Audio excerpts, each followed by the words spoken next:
చేయాలా అంటే మీకు ఉద్యోగం ఉంటేనే మీరు ప్రజల్లోకి వస్తారు, ప్రజలకు సేవ చేస్తారు. అంటే దీని అర్థం వైసీపీ వాళ్ళందరూ ఇంతేనా అనేది నాకు అర్థం కాల.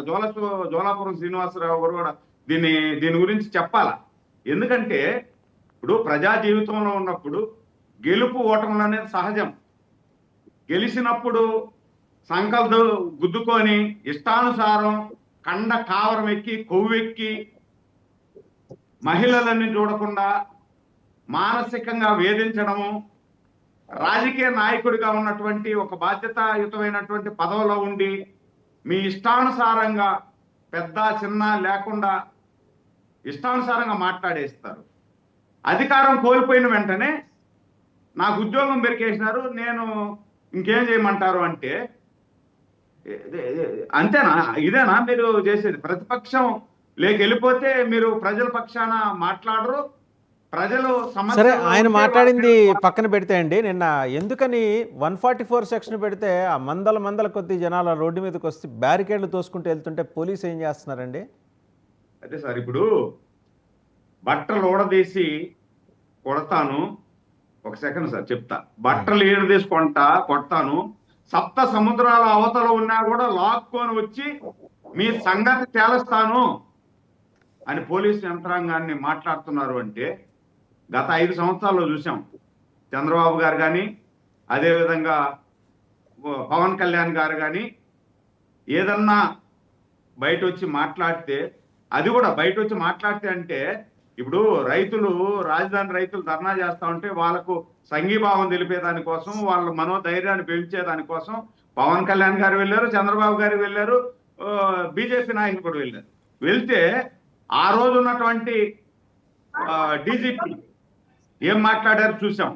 దానికి ఏదో మీడియాలో తెలుగుదేశం ఈ ఎన్డీఏ పార్టీ నాయకులు ఏదో మాట్లాడితే వెంటనే ఆవురు అనేసి ఈ పోలీసు అధికార అదేదో యూనియన్ ఉంటది, వాళ్ళు వచ్చేసి ముందు నిలబడుకొని ఏదంటే అది మాట్లాడారు.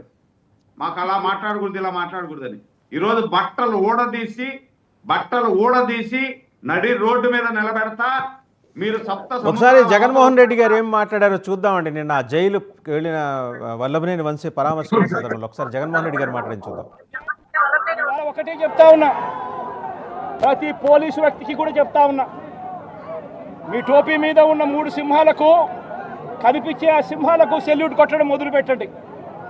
తెలుగుదేశం పార్టీ నాయకులకు సెల్యూట్ కొట్టడం మొదలుపెట్టి, వీళ్ళు చెప్పినట్టుగా చేయడం మొదలుపెట్టి, అన్యాయాలు చేయడం మొదలు పెడితే మాత్రం ఎల్లకాలము తెలుగుదేశం పార్టీ ప్రభుత్వమే ఉండదు అని చెప్పి ఇవాళ ప్రతి అధికారికి కూడా నేను తెలియజేస్తా ఉన్నా. రేపొద్దున మళ్ళీ మా అధికారం వస్తుంది.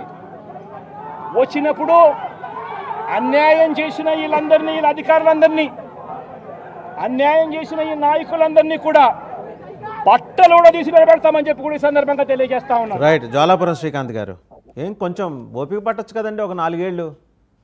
ఈ లోపల ఈ బట్టలు తీసే కార్యక్రమాలు ఎందుకు?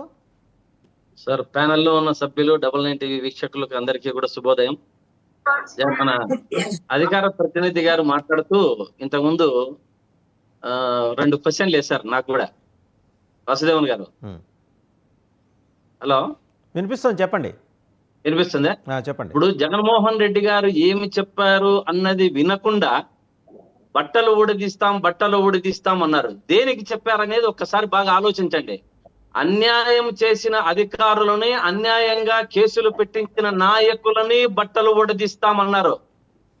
గుర్తుపెట్టుకోవాలి బాగా. అంటే ఇక్కడ ఎవరినంటే వారిని ఎట్టంటే అట్లా మాట్లాడలేదు జగన్మోహన్ రెడ్డి గారు. వారు మాట్లాడేటప్పుడు 1కి 10 సార్లు ఆలోచించి ఏమి చేయాలా, ఏం మాట్లాడాలా అన్నది ప్రతి ఒక్క అంత పెద్ద రాష్ట్ర ముఖ్యమంత్రి అయిన నాయకుడికి విఘ్నతతోనే మాట్లాడతారు. విఘ్నత లేకుండా ఎవరు మాట్లాడరు.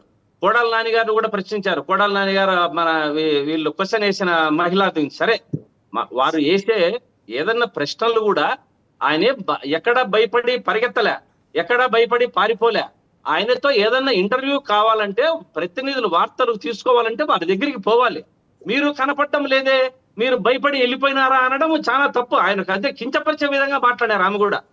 కాబట్టి ఎటువంటి ఏ పరిస్థితుల్లోనూ మీరు అడిగారు 144 సెక్షన్ వస్తుందంటే దానికి సమాధానం చెప్పలే మన తెలుగుదేశం అధికార ప్రతినిధి గారు. ప్రజా సంద్రము ఇది ఎట్లుందంటే నిన్న విజయవాడలో ఇంకా ఈ రోజే వైసీపీ ప్రభుత్వం వచ్చిందా అన్నట్లు ఉంది. అంటే అటువంటి దీంట్లో మీరు మామూలుగా చెప్తుంటారు, ఎప్పుడు కూడా ఏది పోలీస్ అధికారులను అడిగినా కూడా ఏ యొక్క శాఖలో మాట్లాడినా ఇంతవరకు ఇంకా వైసీపీ